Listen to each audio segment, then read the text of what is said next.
आज हमारे साथ में हैं विपुल प्रतीक ठाकरे जी साहब जी। 2016 बैच के टीओ ऑफिसर कहलाते हैं, टीचिंग ऑफिसर कहलाते हैं। वर्तमान में सिवनी में आप पोस्टेड हैं और यही वैकेंसी अभी वर्तमान में आई हुई है। तो मुझे लगा कि उनके कुछ अनुभव आप सभी लोगों के साथ में शेयर करना चाहिए। उन्होंने कैसे तैयारी की, कैसा क्या उस जमाने में कट ऑफ गया था, पेपर किस तरह से क्या आया था और आगे कैसे क्या मैनेज उसको करना चाहिए। इसलिए मैंने ये इंटरव्यू रखा हुआ है। बिल्कुल जी, आपका रैली आईएएस एकेडमी जबलपुर में बहुत बहुत स्वागत है। धन्यवाद सर। और हम चाहेंगे कि इस विषय में जो आपके अनुभव रहे हैं, किस प्रकार से आपने इसको तैयार किया, इस बारे में बच्चों के साथ में परिचय कराइए।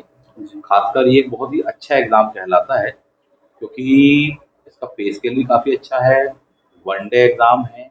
उन दृष्टियों से देखा जाए, जैसा कि स्वरूप अभी वर्तमान में चल रहा है, उस मामले में काफ़ी अच्छा स्वरूप है इसका, ऐसा मुझे लगा। जी। तो आपने कब से क्या तैयारी चालू करी? इस एग्ज़ाम को कैसे क्या फ़ोकस किया? कैसे आपके सामने आया? कैसे मैनेज किया? कुछ बताइए। सबसे पहले तो मैं बताना चाहूँगा कि डायरेक्टरेट ऑफ स्किल डेवलपमेंट का ही एग्ज़ाम है, जिसमें जो भर्ती होती है वो एक वनडे एग्ज़ाम के थ्रू है, जिसमें इंटरव्यू भी नहीं है। तो मतलब सिलेक्शन काफ़ी आसान है, लेकिन मेहनत करनी पड़ेगी इसमें। तो मेरा अट्रैक्शन इसके तरफ इसलिए था क्योंकि मैं टेक्निकल फील्ड से था। मैंने बीई किया है मैकेनिकल से।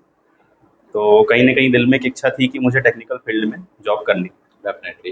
तो मैंने एक्चुअली इसके पहले काफ़ी सारे फील्ड्स में ट्राई किया। बैंकिंग में, एसएससी में, एमपीपीएससी में मैंने। मतलब कॉम्पिटिटिव एग्ज़ाम्स में आप ऑलरेडी जी, तैयारी मैं में कॉम्पिटिशन थे। एग्ज़ाम के लिए बिल्कुल लगा हुआ था और अचानक से ये वैकेंसी आती है 2016 में। और उसके बाद लगभग एग्ज़ाम के पहले 40 से 45 दिन लगभग मिले थे इसमें। ठीक है, तो उस कम समय में इसको प्रिपेयर करना थोड़ा-सा एक टास्क था, इम्पोर्टेंट है। ठीक है। तो क्योंकि मैं मैकेनिकल से था, तो मैं लगभग 6 या 7 ट्रेड के लिए एलिजिबल था, जितने भी मैकेनिकल से रिलेटेड हैं। इसके अलावा भी कुछ ट्रेड होते हैं, जैसे इलेक्ट्रिकल हैं, कंप्यूटर कोपा होता है। तो जो इसके रिस्पेक्टिव ट्रेड से या फिर ब्रांच से जिन्होंने इंजीनियरिंग किया है, वो इसमें दे सकते हैं। तो मेरा मैकेनिकल से था, इसलिए मैं अपने फील्ड के लिए तैयारी में जुट गया। और मैंने उस समय लगभग 4 ट्रेड से एग्ज़ाम के लिए फॉर्म अच्छा, भरा था। एक चीज़ पूछना चाहूँगा मैं जी सर। इन सब बातों से पहले कि उस समय तैयारी कैसे की? उसकी बजाय ये बताएँ कि अभी आप जहाँ जॉब में हैं, आपको कैसा लग रहा है? सर जॉब तो बहुत ही रेपुटेटेड है, बिल्कुल एज़ अ टीचर वहाँ पर वर्क होता है। जी, प्रशिक्षण संस्थान है ये, जी। तो बच्चे भी काफ़ी इंटरेस्ट से इसमें आते हैं और वैसे भी अभी वर्तमान में कौशल विकास काफ़ी हाइलाइटेड है। आपके शहर में पोस्टेड है वर्तमान में? सर मैं अभी सिवनी ज़िले में अच्छा, हूँ, अच्छा। चलिए मध्य बहुत प्रदेश। बढ़िया। पे जी, स्केल वगैरह अच्छा है? पे स्किल वगैरह सब बढ़िया है क्या सर। बच्चे प्राय ऐसी बातों का मूल्यांकन करते हैं कि सर कैसे क्या सिचुएशन रहेगी वहाँ पर? हाँ, दूसरी नहीं जगह का। सर, आपको स्टार्टिंग में लगभग 40 से 45 हज़ार अच्छा, अच्छा, अच्छा। लगभग मिलने बहुत वाले अच्छा हैं सर। कहलाता है, बहुत जी, बढ़िया पे स्केल है। वनडे एग्ज़ाम है, जी सर। जो कि सबसे खास विशेषता है। अभी जो सिलेबस और जो पैटर्न आया है 75 एंड 25 मार्क्स वाला, जी सर। पहले भी यही था क्या? जी सर, 2013 में कुछ डिफरेंट था, लेकिन जो जी, 2016 में एग्ज़ाम हुई है वो जो आपने रिस्पेक्टेड दिया था। ट्रेड्स एग्ज़ाम हुई है। हाँ, हाँ। तो इसमें क्या है, जो सिलेबस उन्होंने बाँटा है कि 75 नंबर का उसके ट्रेड से पूछा है हुँ, और 25 नंबर का जो है वो जनरल जीके प्लस उसमें रीजनिंग एप्टीट्यूड वगैरह ऐड करके। हुँ, हुँ। तो मेरा तो ये मानना है कि जो टेक्निकल सेक्शन है, उसका सिलेबस कहीं न कहीं निर्धारित है। जो भी सिलेबस उस रिस्पेक्टिव ट्रेड में पढ़ाया जा रहा है वर्तमान में, तो आपको क्वेश्चन वहीं से मिलने वाले हैं। ठीक है। लेकिन जो 25 नंबर का जो सिलेबस है, वो कहीं न कहीं इतना बड़ा है कि उसको जज कर पाना भी थोड़ा-सा मुश्किल है। मतलब आप ये कहना चाहते हो कि 75 और 25 में से जी सर। महत्वपूर्ण तो दोनों हैं, लेकिन 75 वाला तो सभी टेक्निकल फील्ड वाले बच्चे अपना-अपना तैयार करते हैं। जी, कमज़ोर 25 वाले में रह जाते हैं जी सर। और उसको फ़ोकस करना चाहिए, वो जी। निर्धारण करेगा हाँ, जैसा कि कहीं न मैंने कहीं। बताया कि एग्ज़ाम और नोटिफ़िकेशन में बहुत कम टाइम है। ठीक है। तो इस बीच में जो सिलेबस निर्धारित है, उसको प्रिपेयर करना काफ़ी आसान सही है क्योंकि जिनका वो सब्जेक्ट है उनका तो पहले ही 75 है। मार्क्स जी, का तैयार उनको ब्रश जी, अप बस करना है। जी, जी। जो नया पढ़ने का जो लेकिन जो उनके सिलसिला लिए है, नया जो सिलेबस है, वो 25 नंबर का है। 25 नंबर वाला है। उसमें मेरे ख़्याल से स्कोर करना, जहाँ तक मुझे ध्यान है, मेरे साथ जितने भी जो कैंडिडेट सेलेक्ट हुए थे, लगभग सभी का 22, 23 या आउट ऑफ प्लस ही था, 25 आउट ऑफ जीएस 25। वाले सेक्शन में जी, 25 में से 22 से 22, 23 23, मार्क्स 24, उनके हाँ, नंबर लगभग। आए थे, ये जी, आप जी, कह रहे हैं जी। और उनका ही सिलेक्शन हुआ था, हाँ, है सर ना? इसका कारण ये है कि क्योंकि जो टेक्निकल सेक्शन है, लगभग सभी के एवरेज मार्क्स इसमें आ ही रहे थे। ठीक है। जिन्होंने भी मेहनत की थी, मेहनत तो कंपलसरी है। वो तो कोई बात ही नहीं, वो तो तो जिन्होंने भी कंटिन्यू मेहनत की थी करनी तो पड़ेगी। जी 75 में से लगभग 60, 62, 65 तक भी उन्होंने नंबर लाए। लेकिन जो सिलेक्शन के लिए अलग अलग ट्रेड में मैंने देखा, लगभग सभी के 22, 23, 24 ऐसे मार्क्स ठीक है। जीएस सेक्शन में आए आपने थे। कितने ट्रेड से भरा था इसको? हाँ सर, मैंने तो 4 ट्रेड से भरे थे, 4 ट्रेड से जिसमें भरा था। सबसे ज़्यादा मेरी तैयारी थी फिटर ट्रेड की। फिटर की आपने सबसे जी, ज़्यादा और तैयारी? मेरा सिलेक्शन हुआ है मैथ्स ड्राइंग ट्रेड में, तैयारी आपने सबसे ज़्यादा किसकी की थी? फिटर ट्रेड की। फिटर की। जी सर। उसमें फाइनली नहीं हुआ। सर और वो आपका हुआ कहाँ है? मैथ्स ड्राइंग ट्रेड में मेरा हुआ है। क्या कैसा मतलब क्यों, ये कुछ बताइए? एक्चुअली क्या है, मैंने फोकस तो फिटर ट्रेड पे किया था, लेकिन जब एग्ज़ाम का जो शेड्यूल आया था, तो उस शेड्यूल में फिटर का एग्ज़ाम एक दिन पहले था। फिर एक ही दिन में 2 स्लॉट में एग्ज़ाम होते थे। तो फिर एक अलग ट्रेड का, वेल्डर का सेकंड टाइम में, फिर एक मोटर मैकेनिक मैंने भरा था, तो उसका अगले दिन, फिर इस तरीके से वो एग्ज़ाम होना था। तो क्योंकि ऑनलाइन एग्ज़ाम है, जैसे ही एग्ज़ाम समाप्त होता है आपका स्कोर आपको दिख जाता है। दिख जाता है, सही। तो हुआ यही कि मैंने जब फिटर का एग्ज़ाम दिया और जब मार्क्स मुझे वहाँ दिखे तो वो 73, तो मुझे लगने लगा कहीं न कहीं कि यार अब इसमें दिक्कत हो रही है। तो मैंने कोशिश की कि बीच के दोनों को जो तैयार मैंने किए थे, लेकिन कहीं न कहीं उनका रिवीज़न मैंने स्किप कर दिया। अच्छा। और जो मेरा जो लास्ट एग्ज़ाम था मैथ्स ड्राइंग का, मैथ्स ड्राइंग की तरफ मैं आकर्षित इसलिए था कि मेरा मैथ्स एप्टीट्यूड वगैरह जो है, ये दूसरे एग्ज़ाम की जो मैं प्रिपरेशन कर रहा था उससे काफ़ी कुछ तैयार था। जो इसका ड्राइंग पोर्शन है, ये मेरे इंटरेस्ट के कारण मेरे इंजीनियरिंग के समय से तैयार ठीक था। है, ठीक है। तो कहीं न कहीं मैंने उस पे ज़्यादा फ़ोकस किया, उन 2 दिनों में भी रिवीज़न उसको बहुत अच्छे से किया। हुँ, और जो जीएस सेक्शन था, वो जीएस सेक्शन में मुझे हेल्प मिली है मेरी जो दूसरी एग्ज़ाम की तैयारियों में। उस समय मैं आपके यहाँ भी अपने मेंस की प्रिपरेशन कर रहा था, तो जीएस सेक्शन में काफ़ी कुछ उससे मदद मिली मुझे।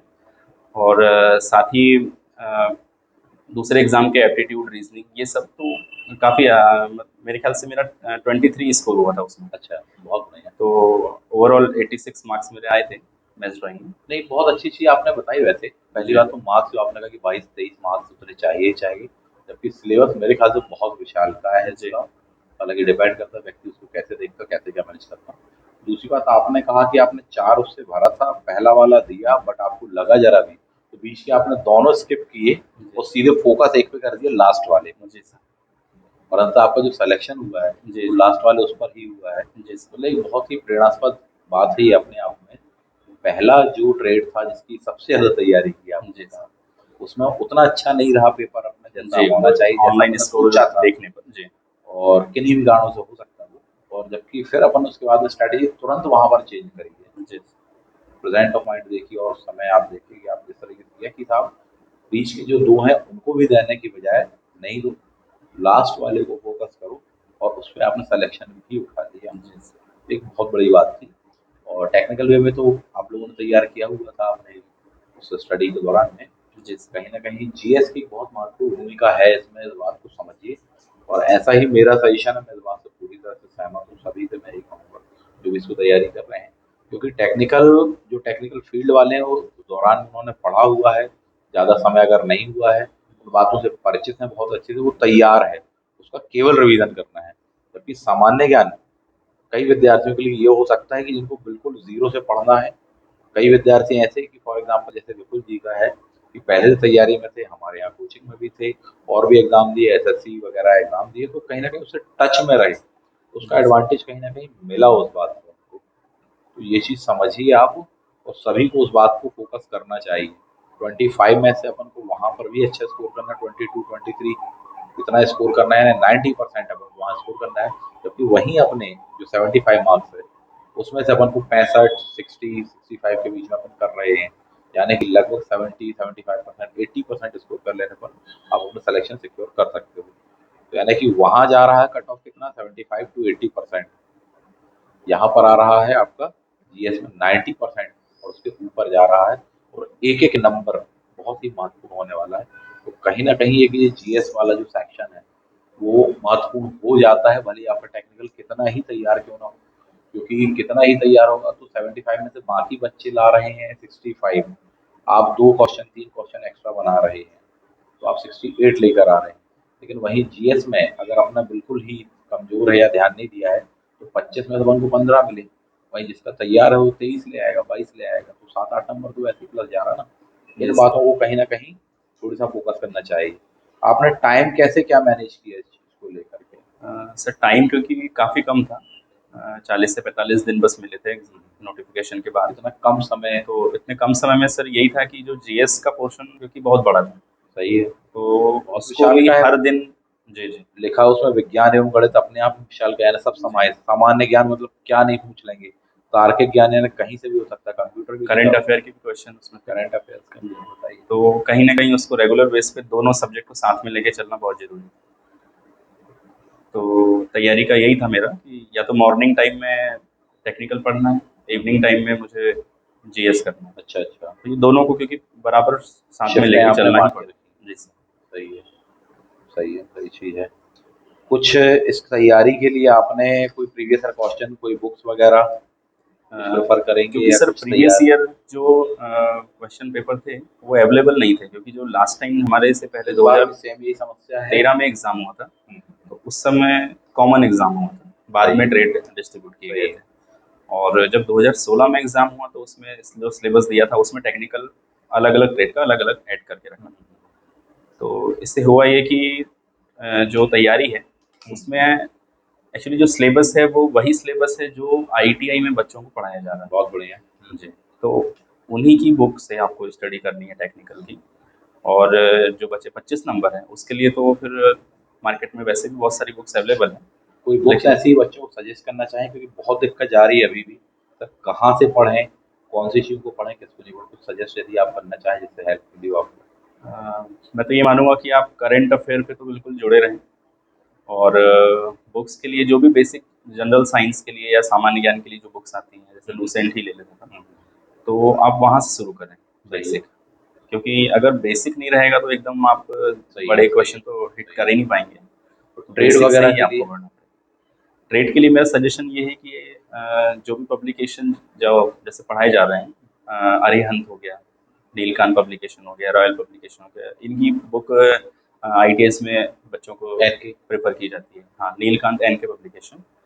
तो आप किसी भी एक बुक को पहले लें, सही, नोट्स का जमावड़ा ना लगाएं, क्योंकि इसमें टाइम वेस्ट होगा। सही बात है। किसी भी एक नोट्स को आप चालू करें और फिर अगर वो समाप्त हो जाता है उसका रिवीजन करें, फिर उसके बाद दूसरे उसमें ऐड करें। सही है, बिल्कुल सही है। क्योंकि नोट्स का एकदम भंडार बना लेने से कोई मतलब मतलब नहीं होता। समय ही बर्बाद हो जाता है कई बार। बिल्कुल सही है। तो शुरुआत, क्योंकि समय भी काफ़ी कम बचा है और फॉर्म भरना तो चालू भी हो गए हैं शायद, तो बिल्कुल तैयारी अब बच्चों को चालू कर देनी चाहिए। ठीक है, सही है। जी। और जीएस वाली जो बात कही है उसको लेकर फ़ोकस करना चाहिए। जीएस के लिए कंटेंट मैं प्रोवाइड करवा सकता हूँ, देखेंगे जो भी हो पाएगा। इसमें जो आपका सिलेक्शन हुआ जब, तो उसके पूर्व में भी आपके कई जगह सिलेक्शन हो चुके थे। जी कहाँ-कहाँ सर। कुछ बताइए? सर मेरा जब टीयू का रिजल्ट आया उसके पहले एक एमपी में ही व्यापम से एक लेबर इंस्पेक्टर का एग्ज़ाम बहुत हुआ था, बढ़िया। तो उसमें मेरा सिलेक्शन हुआ था। साथ ही साथ मैं एग्ज़ाम दे रहा था स्टेशन मास्टर। ऐसा है। उस समय रेलवे की 2015 दिसंबर में वैकेंसी आई, हुँ, तो उसमें भी जो 2-3 चरण होते हैं सही उनको है। भी मैं साथ में दे रहा था, और डॉक्यूमेंट वेरिफिकेशन के लिए भी नाम उसमें बहुत मेरिट में बढ़िया। आ गया था। इन सब चीज़ों का लाभ मिला होगा जी आपको। सर, क्योंकि मैं तैयारी में बिल्कुल जुड़ा हुआ था, तो कहीं न कहीं उसका लाभ मुझे जीएस सेक्शन में तो बहुत मिला। बहुत बढ़िया। और क्योंकि तैयारी में लगे रहने से एक रूटीन बनी थी, तो कहीं न कहीं टेक्निकल तैयार करने में भी उसका हेल्प मिली मुझे। यही चीज़ कहलाती है मेहनत, यही चीज़ कहलाती है लगन। और इसलिए मैं बोलता हूँ कि कभी तैयारी में लगातार जुड़े रहें, संस्थानों के साथ में, अच्छे गुरुजनों के साथ में, मार्गदर्शन के साथ में जुड़े रहें, क्योंकि ब्रेकअप होगा और घर में सेल्फ के भरोसे कई बार बैठेंगे तो उतना हो नहीं पाता। जो करते भी तो अपने हिसाब से करते हैं, कि आप जुड़े रहेंगे तो लय में बने हैं, प्रतिबद्ध हैं, बहता हुआ जल है, कभी सड़ता नहीं है। एक अच्छी चीज़ होती है। ये बहुत बढ़िया। कट ऑफ काफ़ी हायर गया था उस समय भी। जी sir, cut off respective trade के हिसाब से थे। कुछ वैकेंसी पे भी डिपेंड करते थे, लेकिन कुछ सब्जेक्ट पे भी डिपेंड करे, जिन सही है, सब्जेक्ट की तैयारी लोगों की सही अच्छी है। थी, तो स्टूडेंट ने काफ़ी अच्छा स्कोर किया था उनमें। मतलब 90 प्लस भी कट ऑफ रहा है, हुँ, और जिस ट्रेड में मेरा सिलेक्शन हुआ उसमें भी 85 प्लस कट ऑफ। 85 प्लस जी कट सर। ऑफ था। सही है, सही है। तो इसका जो मैनेजमेंट है आपके हिसाब से ये है कि अपना टेक्निकल हो प्लस जीएस को फोकस करें। जी डिसाइडिंग फैक्टर आप मान रहे हैं जीएस वाला सेक्शन, जी क्योंकि उसमें कहीं ना कहीं बहुत हायर स्कोर अपन को करना है। और जिस प्रकार से मैंने सिलेबस देखा, इसमें बहुत सारी बातें ऐसी आ रही हैं कि विशालकाय हो जाता अपने आप में। कहने को तो 4 लाइन में सिलेबस दिया है जीएस जी वाला, सर। 25 मार्क्स, पर मुझे तो बहुत विशालकाय लग रहा है वो। सर जो बच्चा टेक्निकल में बहुत अच्छा है, मतलब जो 75 में 70 या 73 72 भी ला सकता है, अगर जीएस कमजोर है तो सिलेक्शन में उसको मतलब दिक्कत हो दिक्कतें आ सकती है। सकती हैं। जी सही है। यही चीज़ है कि एक बैलेंस बनाकर रखना है अपन को। टेक्निकल जो अपना ट्रेड है, जो सब्जेक्ट है, वो भी स्ट्रॉन्ग होना चाहिए, प्लस ये भी स्ट्रॉन्ग होना चाहिए कहीं न कहीं। ये बात है, बल्कि ये ज़्यादा स्ट्रॉन्ग होना चाहिए, क्योंकि इसमें 95% 90% तक बच्चों ने लाए हैं। ट्रेड वाले में तो सभी के लगभग 60-65 के बीच में आए थे जिन्होंने भी सिलेक्शन उठाया है। किसी के 1-2 मार्क्स ज़्यादा भी होंगे, परंतु लगभग ये मोटे तौर पर यही था। और भी कोई सलाह जो विद्यार्थियों को आप देना चाहेंगे? कोई मेरी बात? सलाह तो ये है सर कि केवल एक एग्ज़ाम को देख के तैयारी ना करें, सामने जो एग्ज़ाम है बिल्कुल उस पे पूरा फ़ोकस रखें, लेकिन पढ़ाई से जुड़े रहें, क्योंकि पढ़ाई से जुड़े रहेंगे तो आने वाला एग्ज़ाम हो सकता है उसमें वैकेंसी में आपका नाम लिखा हो, सिलेक्शन आपको वहाँ भी मिल सकता है। सही है। तो पढ़ाई से जुड़े रहना सबसे ज़्यादा इम्पोर्टेंट है, क्योंकि अचानक जैसे ये एग्ज़ाम आया, इसका जो जीएस है लोगों का तैयार नहीं रहता है जनरली, लेकिन अगर जो जुड़ा हुआ होगा उसके तो तैयार टेक्निकल में होगा। 1-2 नंबर कम भी आएँगे तो शायद वो यहाँ स्कोर करके वो सिलेक्शन ले तैयार ही ले। होगा। तो यही फ़ायदा भी मिला, इसके पहले भी कई लोगों को मैंने देखा कि क्लास में हमारे यहाँ भी जुड़े हुए थे, उसी समय एग्ज़ाम आ गया, तैयारी कर रहे थे एमपीपीएससी की, आईएएस वगैरह की, वो एग्ज़ाम आ गया, लगे हाथ वो भी दे दिया, वहाँ भी सिलेक्शन हो गया, यहाँ भी। कई बार होता है विद्यार्थियों को, तो रेगुलरिटी का फ़ायदा मिलता है। और मैं भी सभी को यही सजेशन दूँगा, सब अच्छी तरह से आप लोग जुड़े रहें। आपने इतना कीमती समय दिया, बच्चों को मार्गदर्शन दिया, आगे भी आशा करेंगे कि आप इसी तरह मार्गदर्शित करें, खास करके एग्ज़ाम को लेकर के, जी सर, है ना? आपको बहुत-बहुत धन्यवाद। आपका भी धन्यवाद सर।